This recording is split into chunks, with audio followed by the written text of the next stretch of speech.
Hello, and welcome to the Hacktivist. I'm Kevin Tame, and today I'm going to be playing CI Moons.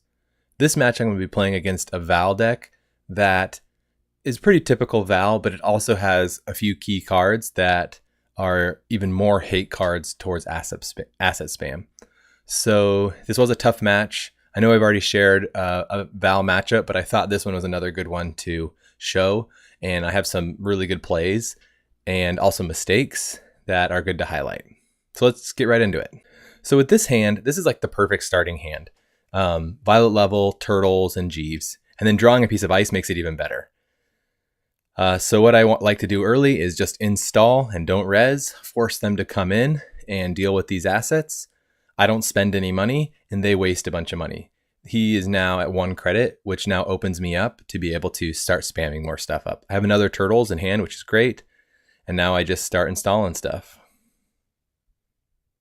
because I want to get the money to start generating money.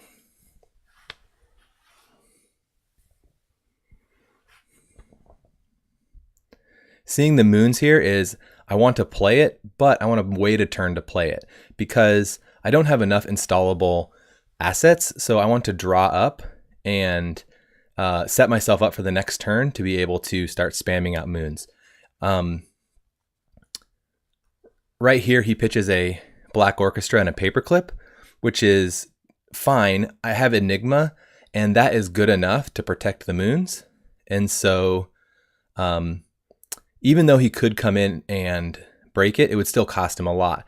It would cost him 3 to install Black Orchestra, 3 to break, and then 3 to trash the moons. So it's a perfect piece of ice to jam behind. Seeing the slums, I was a little bit surprised. I think it's a bit of a tempo hit here. I don't have a lot of recursion. It doesn't benefit him a whole lot.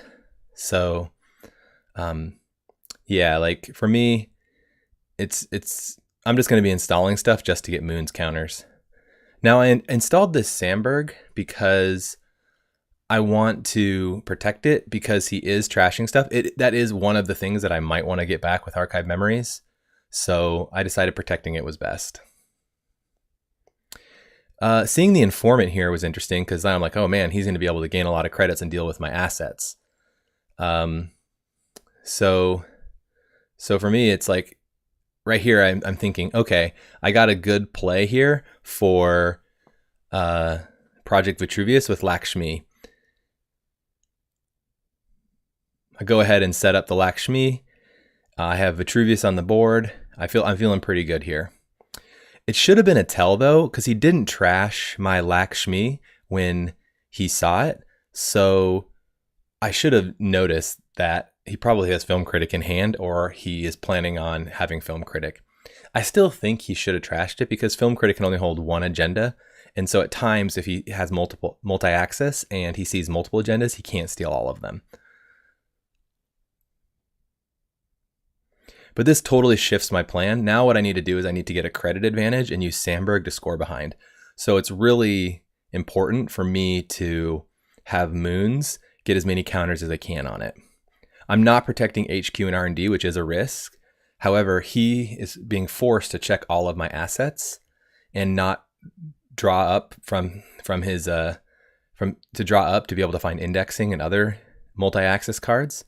So to me, the best strategy is to just keep spamming things out, get as many counters as I can, and then set up for a play to be able to score big. Specifically, what I wanted to do here was I was now at a point where I know I couldn't install Film Critic, so I need to score a successful field test and just mass install as many things as I can. I have a Biotic Labor in hand, I have the successful field test, and I have 8 counters on moons. He had just trashed my moons. So my real play was I wanted to, pop moons, Biotic Labor, successful field test, and then res moons, and then just install a bunch of stuff. But what I did here instead was just good enough. Pop moons, res my Jeeves, and Biotic Labor out the successful field test.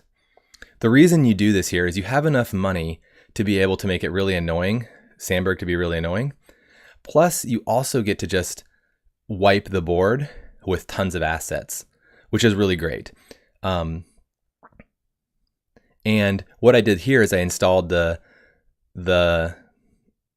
corporate sales team into server 6 because I know he's only on 1 credit, and I need to score this corporate sales team again, or this turn, because what I want to do is then biotic out the Project Vitruvius for the clones are not people, and close out the game. Here what I am doing as well is I also installed as many assets as I could because I want to be able to have as many Lakshmi counters. So if he does come in and run HQ, I just can protect all of them, and he can only steal one of them at a time.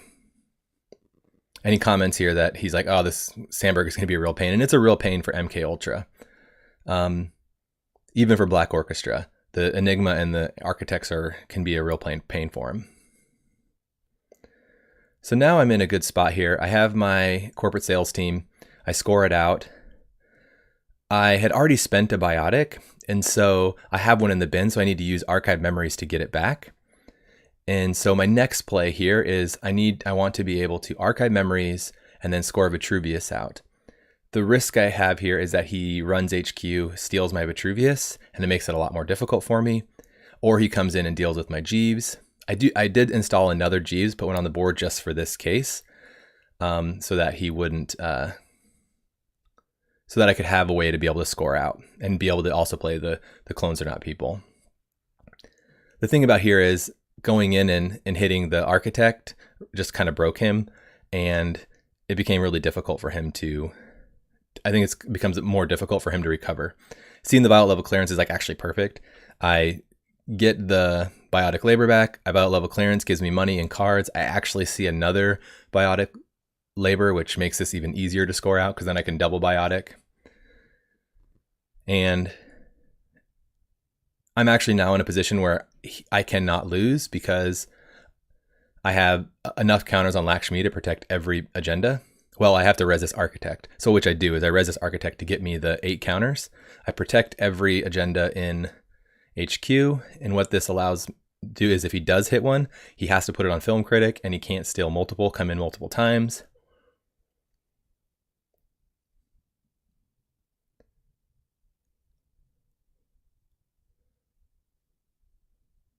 So he hits the successful field test, which is to be expected. He's going to hit one of the agendas, totally fine.